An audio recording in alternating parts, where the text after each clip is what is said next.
Welcome to the Core of Success podcast.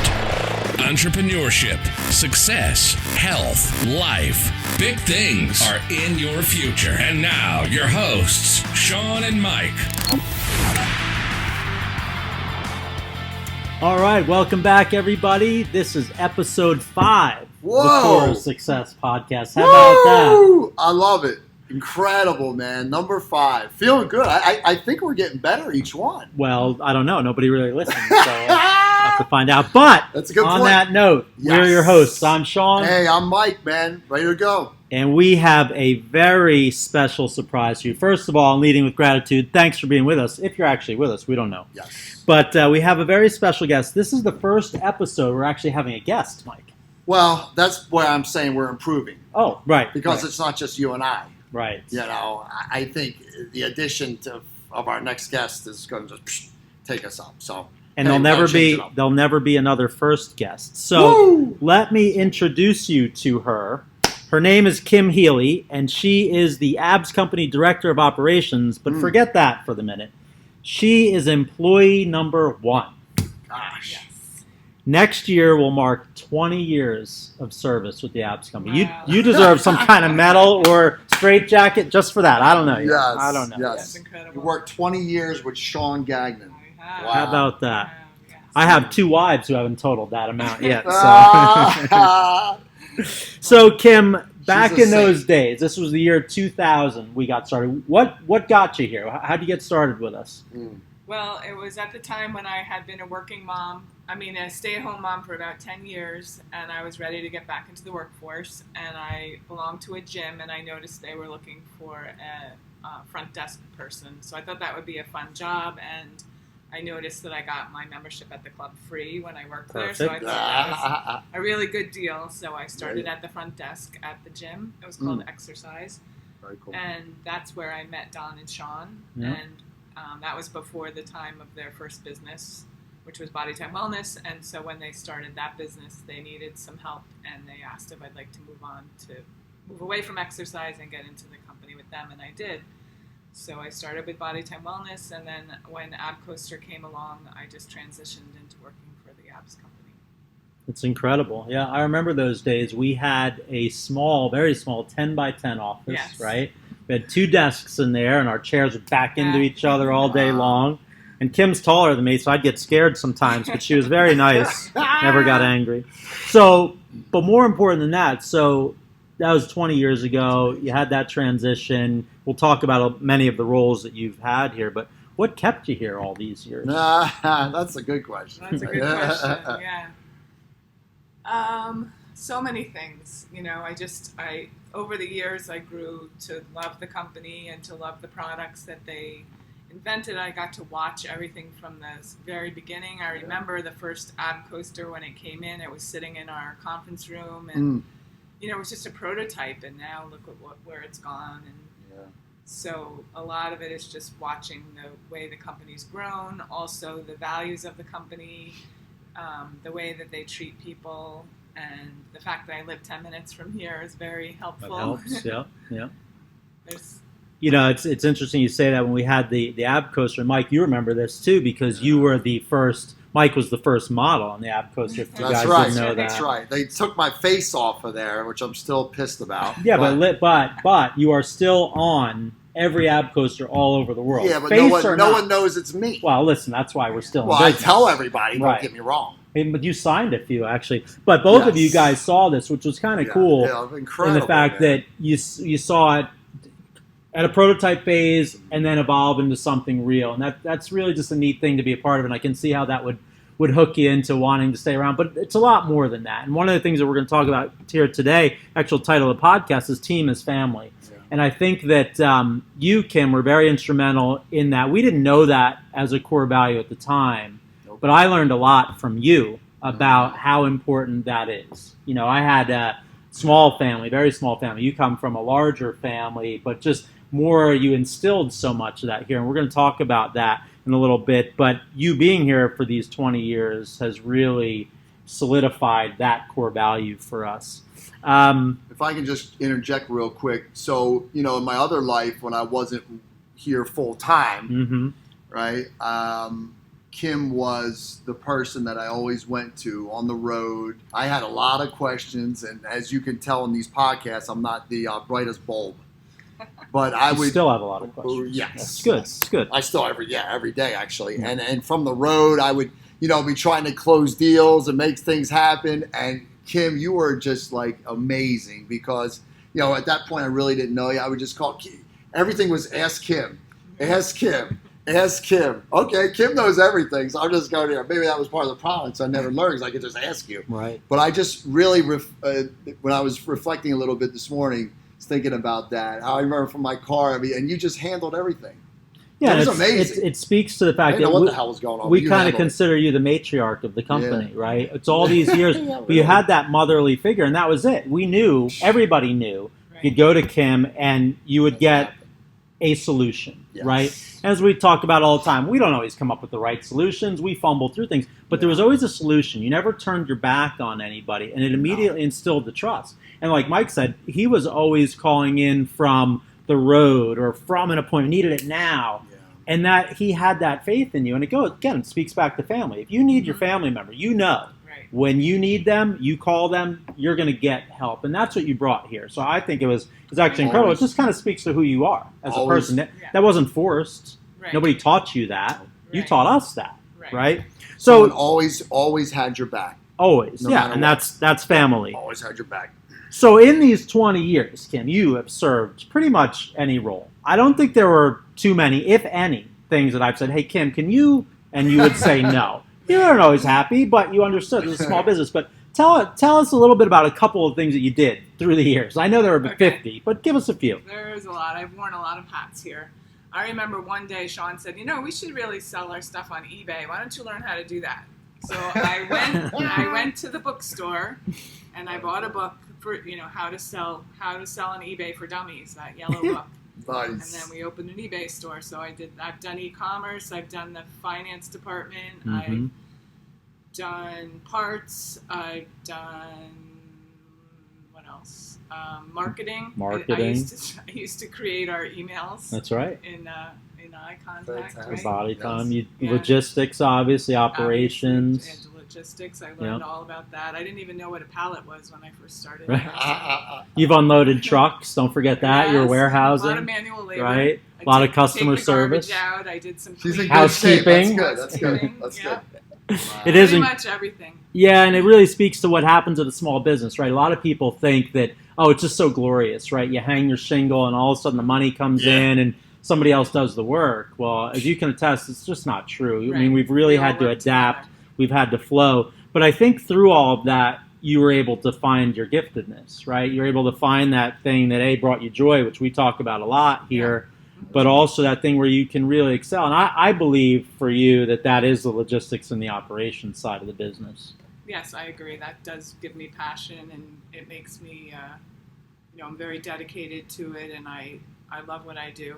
I love seeing it from start to finish and making sure everything gets done properly and that the customer's happy. Yeah, and I know Mike can speak to this, but like from a sales perspective, Oh. right? We talk a lot about the continuum, the TAC Yes. continuum, and we'll have an episode on that. But the fact that how integrated sales and operations Oh my God. are. I mean, Mike, Yeah. speak to the value of that. Look, for any of us in sales out here, you know how hard it is to get a sale. Look, let's be real. It's tough, man. And when you do get a sale, it's like, yes, now what happens?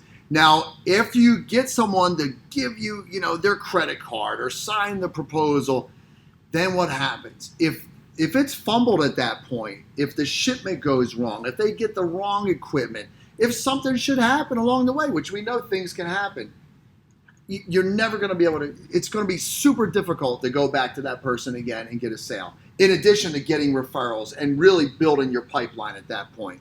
So just part of that continuum, logistics, the shipping, is just critical for the business and as a salesperson, because when you walk in, you want to feel confident that you can portray like, hey, look, the Abs company, we're going to be there for you. If something should happen, I got your back, like you had my back all these years. We're going to be there for you. We're going to make it right. I can't guarantee you that everything's going to be perfect, but I guarantee you I will get it fixed for you. We'll make it right. And without someone of your capability and someone that's as dedicated as you are to the company and what you're doing, you really miss that. You really do. And just in sales, it's so critical because, look, it's so competitive out here. And wow, if you have any fumbles, any slip-ups where things are not addressed, and you don't have that person that's so dedicated to make sure that customer is happy at the end of the day, you won't be in business long. That's for sure. But isn't that like a family, right? Yes. In the family, everybody has a role, right? You know, okay, dad will and again, I'm not putting people in roles in families, but in general, dads do certain things, mom handles certain things, kids get chores, and we know you have to have that trust. Like, you know, okay, mom's going to be handling the scheduling this week. Dad is going to be handling the finances, whatever that is in the particular families. You just trust that each other is going to do that, you know. And I think it really aligns closely to what Mike's saying. I always trusted that whatever was needed, you were going to be able to come through. Just like you trusted that he was going to be out there when he's on the road. He's not goofing off. He's out there bringing in the business, changing lives from the core, right? But without all of it together working as a family, the whole thing falls apart. Absolutely. For sure. So you were here, Kim, when we went through our purpose, value, mission training. You and I did that together. Yes. And I remember we've always had somewhat of a culture here. It's just natural. I think a culture evolves inside a business. But we never really formalized it until about 5 years ago. And I remember when I had the opportunity to go through that training, they said to me, you can bring one person with you. And it wasn't a thought for me. I'm like, I have to go with Kim because, A, she's employee number one, but more importantly, she's really seen it all here. She's seen people come. She's seen people go. What keeps them? What makes them leave? And that's all part of culture and how we operate. You and I came up through the years with systems and policies, and granted, they change. And like I said before, we mess them up, whatever it is, all part of the culture. But it was never a thought for me who would go with me to do that. It was you. So when you went to that with me, what made that stand out for you? What really resonated with this whole idea of culture, purpose, value, mission when we went through that? Well, I think it was really a really big pivot in our company and in our direction, and it really changed everything for us. Like you said, we did have these things, but we never put it in writing. You know, we kind of knew in our head where we wanted to go and what our purpose was, but we never jotted it down and put it in writing. So the fact that we did that together and then kind of as a company too was just huge for us because now we have it, you know, on our walls, we have it on our conference table, we know exactly what our purpose is and we know where we're headed, what our mission is.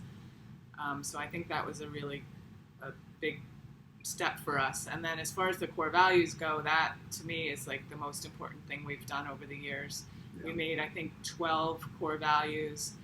And they are everywhere. I think about them every day. I lean on them every day. And they are just invaluable to us. Yeah, and as we talked about in a prior episode, that culture is the core values. They define how you behave. Right. And again, we believe that team is family is one of those core values, and so we're talking about today. But think about a family. Families have sets of core values. When I come into your home, there's a certain way I'm expected to behave, right? And if I don't believe in what you believe in your home, we're not going to be friends. We're not going to be a good fit for each other. Right. So it's no different than in a business. But I think it really, again, you being this matriarch figure here at the business, I think, again, a reason why you were the perfect person for that, because you ran a family for so many years. Right. You know, you're married, you have children, you have this huge extended family, and it all kind of worked for you guys. Right. Where for me, that was a little bit foreign. It was more for me just go on the fly. This is what we do. But having you help me formalize all that and bring it back to the company, and I agree with you 100%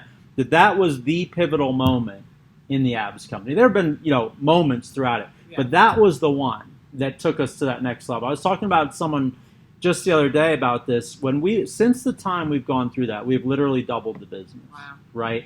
And there have been some new products, and there have been some new additions to the team. But that, bringing us all together, getting the right people out, getting the right people in, the wrong people out, the right people in. Same with customers, right? Yeah. It all brought it together, and it was just a critical thing. And again, you think about a family that doesn't have a firm set of values in it, it's generally what they call dysfunctional, right? You can function, but it doesn't function well. Right. And that was us. We were getting by. We were doing well all these years. We wouldn't be in business 20 years without that. But now, it doubled the business, and it really set us up for this next phase of where we want to go. I think with the team as family as well, anytime there's a team, as we talk about the continuum, there's roles, of course, right? And with these roles, sometimes folks can feel like they're maybe not as important, or others can feel they're more important. And I think that's really where we lean on those core values, right? As far as everyone here, their role in the continuum and what we do at the Epps Company is super important. Again, sometimes you think, well, if you're out there and I'm making the sales and I'm bringing in the numbers, man, that's obviously that's important, but it's no more important than someone in logistics, someone's in our customer experience. You talk about that a little bit as far as the continuum, as far as how the core values have helped that. How we went there, because no matter what role you have in this company, you're critical to the success and you belong. Right. No, I think that's a good point. I think the TAC continuum just does remind us that every role is important, and that just because if you bring in a great sale, that's fantastic. But again, if it doesn't get to the customer, or if it arrives without a part and there's no parts department to take care of that, that's just as important as the initial sale. And it's the same thing in a family. If your family is a circle, every single person is just as important as the other, and you care about each one just the same way. So I think it's I think that what I was saying too is everybody has to feel valued, right? They have to know that they're important. They belong and they're needed, right? Yes. Yeah. For sure. So we have a lot of initiatives around this theme of family, and through the years, you and I have seen some incredible needs come through from our team members, and many times they would go to you before even they would come to me, because they trusted you and said, hey, I'm struggling in this area, and can the company help? And you and I would talk about it, and I don't think there was ever a time we said no. And even when the company wasn't having all the financial success, we always dug deep to do that. And there were times we've all chipped in out of our own personal pockets to make things happen. I can recall times where you and I have spoken about paying legal bills for people, sending people home to another country because a family member was sick or passed on. We fixed cars here. And again, these are all things that people could have come to you and you could have just said, oh, well, I'm sorry you're dealing with that. Good luck. But knowing that we strongly believe, and it is a non-negotiable core value, that team is family, you brought those to the table here, and we tried to solve pretty much all of them for folks. And speak to what gave you the confidence to say, you know what, I know it's kind of outside of the scope of a business to put brand new tires on somebody's car, but what gave you the confidence to do that here? Well, I think honestly it started from the top. It started with me seeing how you treat people, and that you're always looking for someone who is off. I can't think of the word. Sorry. Less fortunate in some ways, than you. And if you see somebody in that situation, you, Sean, are always the person that reaches out for them, whether it's just a kind word or a smile, or if it's financial help. And so I knew that that's how you live your life, and so I admired that and emulated it, and I've brought it to the company when I see that sort of need. And again, sometimes it's just listening to their problem and just listening, and sometimes it's maybe giving advice, or sometimes it might be financial, but it is just like a family. If someone in your family is in need, you're not going to just ignore it. You're going to try and help them in one way or another. Yeah, you're not just going to pat them on the back and say good luck with that and bring it. And I appreciate you saying that about me. One of my truest belief in life is that we're blessed to be a blessing, and I've tried to instill that here. But it doesn't matter if I believe that if nobody else in this family, this TAC family, believes it too. And I think that we all believe that at some level. And yeah, I may be the one to spearhead and bring that to the table, but the fact that we all reinforce that, especially, and I love the fact that they will come to you. Because again, sometimes there's a male-female dynamic as well. A female employee may not want to come to me with a personal issue, whether it be motherhood or whatever. But having you there to do that, it gives them a place where they can feel safe, right? And then they start to know they can talk to any of us about these things. Yeah, I think also part of that is folks feel when you have this type of culture, we're really always, watchful of that. But you don't feel judged.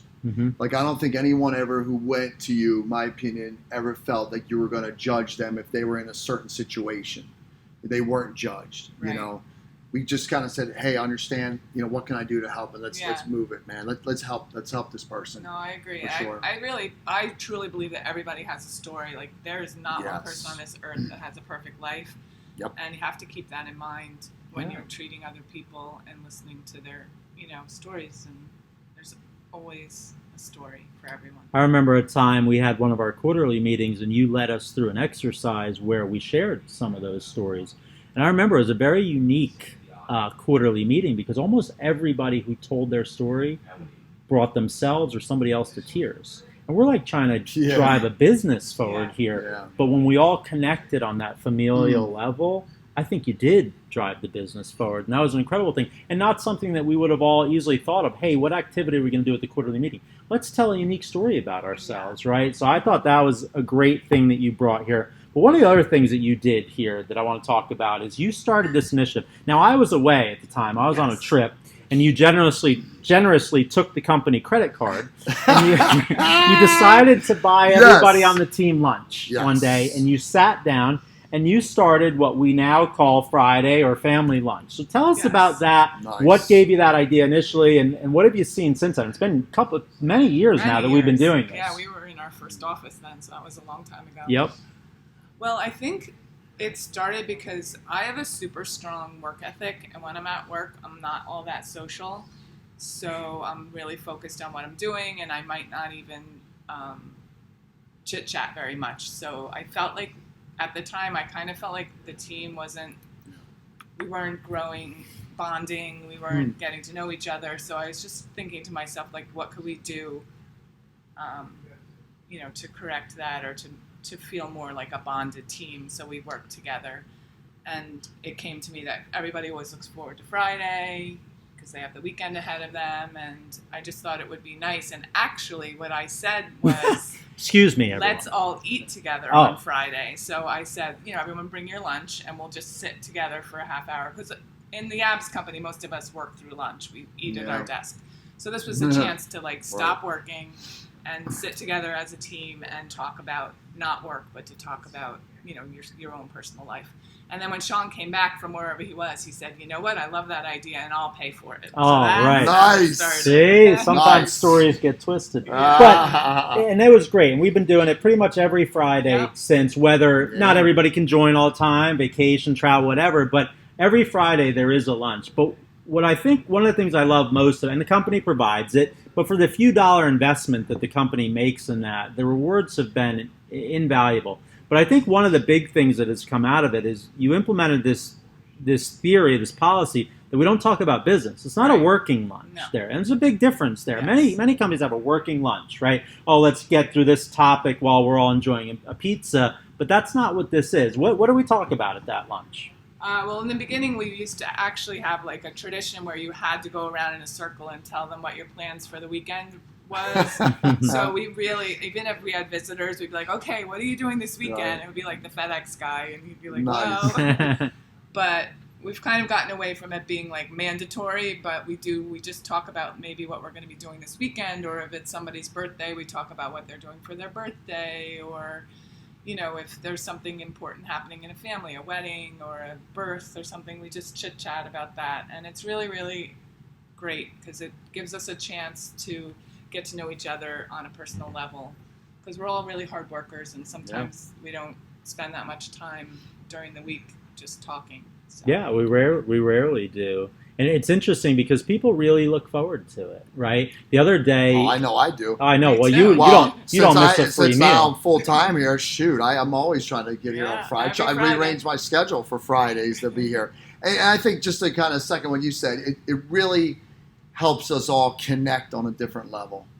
And that's so critical because, look, in this, especially with a small business, any business, you're going to need to go above and beyond, right, of what you need to do. And when you connect on that level, it just brings it to the standard, everything, put that aside. You have that connection where you're just willing, I'm going to help Kim out, or I'm going to help, Kathy out, because, we have that connection. I care about that person. So, well, it really brings us to the next thing we're going to talk about is one of the big things we talk about here, and we went through some training on this earlier in the year, is seeing people as people, right? Because oftentimes we view people, especially in a business sense, as a vehicle or as an object to get us where we need to go, to some number, some objective, some outcome. And we don't think about them as people who have real issues going on in their lives, who have whether they be good or bad, right? Who are having real struggles, real challenges, so on and so forth. And that Friday lunch really resets that for us. It's almost like we should do it on Monday. I don't know. But on Friday, we sit there and not talking about lunch. You dig in. You see, like, I've learned so much about people just over a sandwich. Oh, I didn't know they were into that. Oh, that's cool. They're going there. And you really connect with them. And then seeing them as people, when it does come back to a business issue, I think we have a total different context to look at them, which is kind of what your point was there, Mike. Mm-hmm. So what have you guys seen with that? Since we went through that training, and again, this was one of those things very similar to culture. We kind of had it, right? This Friday lunch allowed us to see people as people. Mm-hmm. But then we went through the training on really formalizing that. For me personally, it took that whole thing to another level because now I'm super intent. And just like at home, we don't have our cell phones out at this Friday lunch, right? We're there, we're engaged, we're present in the thing. I'm really trying to learn about people for no ulterior motive, but just because I want to see them as people. What have you guys seen on that? Well, I think it just feels good to get to know people. I mean, I spend probably more time here than I do with my own family. Yeah. So it's really good. That's a good point. It's refreshing, to just stop thinking about work for a half hour, 45 minutes, and to hear about what their lives are like, and again, to see them as people. You might learn that they are interested in a hobby or something that you're not aware of, or you might learn that they're going through a struggle or that they have something really exciting coming up. And it's so important because these people are like your family. It's so important to know these things about them. So I think it just really makes us feel more like a team. You can't really be a team if you don't know each other. So. Yeah, and the way I see it helping from a leadership standpoint is, look, sometimes you have folks on the team that, like you're trying to get your own work done and they have certain issues or they need to resolve things and, they want to come to you for some help or some time, but you have your own stuff to get to. And my point here is that when you see them as people, you see they're struggling with something. And they're not just an obstacle. They're not just something that getting in your way of getting what you need to get done. You see them as people, and you put that aside and really try to help them. And that's, I think, where that connection comes through, is seeing people for people, or seeing people as people. That's what really has helped me a lot. And first, I try to look at that as looking up at them when they're talking, even though you're really busy. Yeah. Looking at making time to do that. Really listen to what they say, and not just say, yeah, okay, cool, go for it. Really listen to what they have to say and give them that time and attention. Maybe you can't do it exactly right at that point either, but hey, let's set aside, I'm in the middle of something now, let's set aside, 20 minutes later, let's talk about it, because I know this is important to you, so I want to connect on this issue, but I think that's really helped, because sometimes, again, you can see people just as an obstacle or just as a means, like you said, to get what we need here. It's a losing formula. And again, but back to your family. One of your children, your spouse comes to you with something. And again, I know sometimes even at home, we're like, and here we go again with a to-do list or whatever. Not you, Mike, but us mortals. But when you stop and you really engage with your child or your spouse, and you listen with your eyes, and as they say, seek first to understand, then to be understood. When you take that approach with people, it just takes it to another level at home, as your work family, but also with your customers, right? We see that with customers too. Our team is family, but it also includes our customers are part of our family. And if we treat them as people, it takes those relationships to another level. And we'll do another episode on that. But I just want to wrap this up with kind of some top tips to see your team as family, right? So we just talked about seeing people as people. I think that is huge. If you take nothing away from what we've spoken about here today, see people as people, just like you do in your own family, and your culture will go to another level. Second, engage with people on a personal level, like the Friday lunch we talked about. You're not suggesting, Kim, that you have to go out to bowling every week or happy hour, right? Mm-hmm. You're just suggesting that take some time. And the Friday lunch, I just think, is a fantastic way to do it. People are going to eat anyway, right? And it doesn't have to interrupt our workday. Hey, let me talk to you for 10 minutes at the start of our day about the weekend, right? Because that's never been you. But you found a very creative way to engage with people as people on there. And I think it's a fantastic tip that anybody can learn from. We have to understand the unique challenges that people have in their lives and how it may affect their performance, right? It's very easy when people are not hitting mark, right, to say, oh, they're lazy, or oh, they don't get it, or oh, they're not putting in the time, they're not trying. But dig deeper, right? And that's Yeah. what you're saying. Dig deeper with you, just like you would in your family. If one of your children were struggling with school, you wouldn't just say, "Oh, he just doesn't get it." Right. You'd seek to understand that. But why don't most people do that at work, right? So I think that's fantastic. I think another thing we didn't really talk about this, but one of the things that we've implemented, you make up holidays sometimes. I know, like Christmas Eve, in case you guys didn't know. The Abs Company, one of the official holidays is Christmas Eve, and that's solely because of Kim. She convinced me. That is a holiday, Sean. Cool. It's now a holiday. We love it. But we give people unlimited time off here, right? Yes. Why do we do that? Why is that so important here?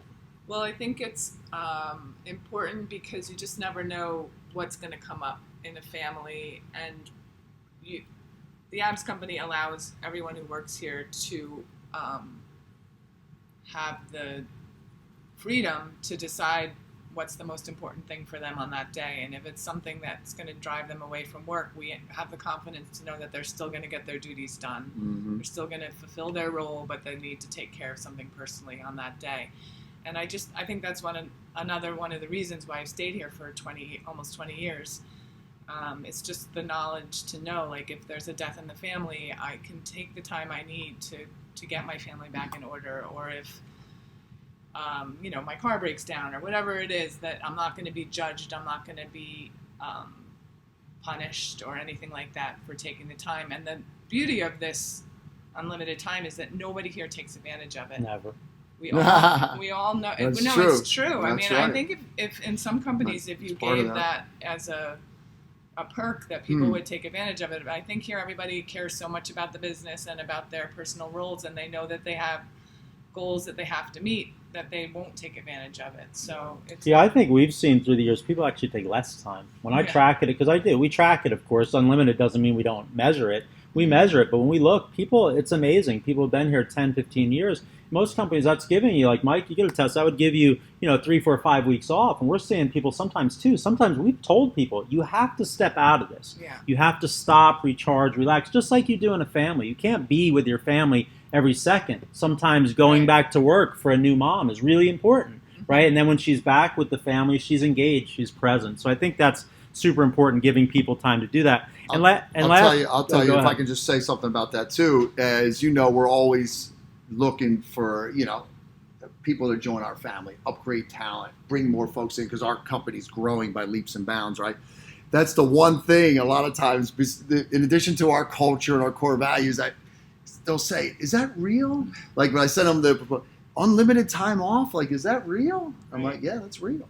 Yep. And they see that sometimes they're kind of offset by it, but they're like, oh, okay, that's kind of cool. But then when they get here, and that's where we're onboarding someone right now, right, on the team, we talk about it.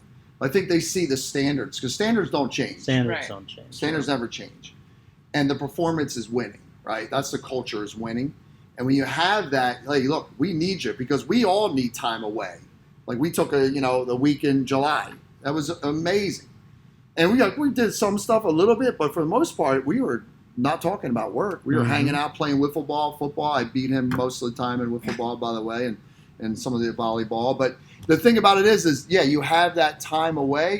It's really critical, but the standards don't change. And look, I don't want to take unlimited time if I know it's going to affect you, it's going to affect Sean, it's going Right. to affect people. So you have, again, connections and seeing True. people as people.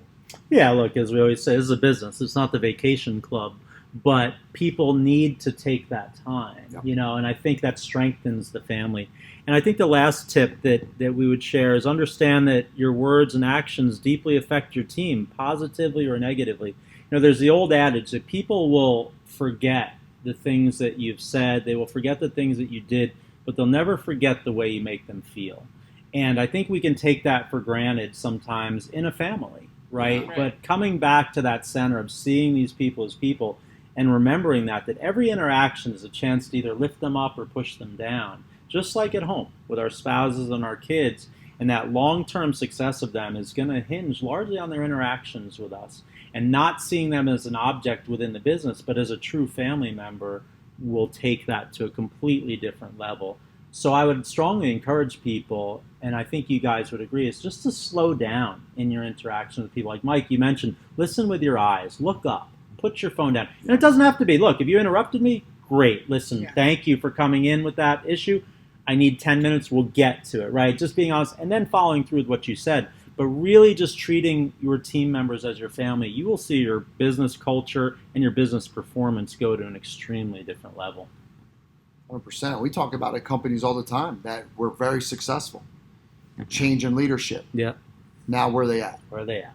And I don't know, because I don't know who they are. Well, I don't want to say, Oh, but people in our industry probably know right. where the change in leadership, the change in culture, huge. Yep. And that performance, as you say, performance mirrors culture. 100%. And now culture's going down. They're not seeing people as people. They don't have the same connections. They don't care as much. The logistic, the whole continuum is out of whack, and now they're suffering for it. And it's critical. It really is. So, Yep. 100%. These are some incredible tips. And again, these are things that maybe not earth shattering to people when they hear these, but so valuable fundamentally to your business to be successful. Yeah, look, the fundamentals, no matter what we do, are everything. Yeah. You know, in our families and our work, in our life. But Kim, I really want to thank you, first of all, for 20 years of service with us, essentially. We got to come up with something big now to do in 20 years. Oh, boy. But employee number one at the Abs Company. Employee number one. There'll never be an employee and number guest number one on the Core of Success podcast. Right. Now, I don't know which I'm one honored. is more important. I'm very you honored. know, I would go maybe the podcast for sure. Yes, that's what I'm thinking. But not only thank you for that, but thank you for all you've taught me in 20 years. You know, watching how you work with people and this whole family attitude has really made me a better leader and a better family member in my actual family at home, too, because I learned from those things. So I want to thank you for that. And, you know, as our first guest, I know you were a little nervous Yes. to do this today, but I think you had fun. Yes, I did. And we instilled Great. with you at the beginning, we shared with you, nobody listened, so it doesn't matter. There's no pressure. A couple But- of goofballs. You know, thank you all also for being with us if you are with us. So we thank you for that. And until next time, just remember that the core of success is you. We'll see you next time. Big things!